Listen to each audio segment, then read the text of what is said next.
I think the message there is stay learning, which is very important in a space that's moving very quickly. And for what it's worth, in the space and incorporating generative AI API providers into your product for 9 months may make you a veteran, actually, given the nascency of this entire space. I think if there's one thing that I feel confident about, it's like the pace of change is going to continue to be very high. And so I think that does change the calculus of all of the decisions we make, right?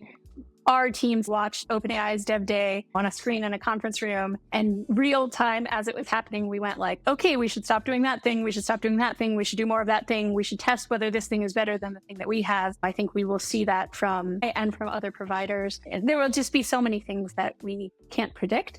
And we need to not be wed to one provider, one way of doing things, one philosophy of what part of the product we build versus what part of the product someone else builds, because all of those parameters will change. Yeah, I think agility is the name of the game, and it's very important for companies to stay agile and avoid really pigeonholing themselves as the technology progresses, as the techniques progress.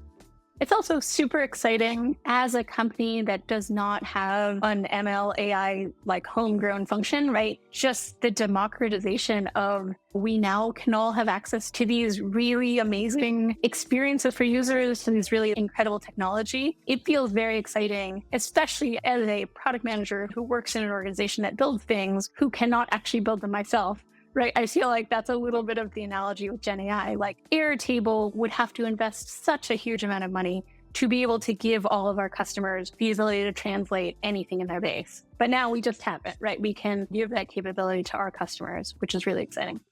Yeah, it's almost like the last mile user experience, isn't it? Where you're adding this reasoning engine into your product that's able to just give your users more of what they want more quickly in a more personalized way. Like, I am so excited about it, and I try to communicate that to all the customers I talk to. And it's very funny because I mentioned before, they either want something that's like super easy and you're like, we could definitely automatically do that, or they want something that's just like so unreasonably hard. And so it's like telling a customer like, hey, you could take all of your product feedback from all over the world and just have it all translated into English and then categorized and go to the right team, and now they can read it because it's all there, right? That's hugely helpful. And then they'll turn around and they'll be like, great, now what I want it to do is I want it to look at all of my projects and tell me like, which ones should I do and which ones shouldn't I do?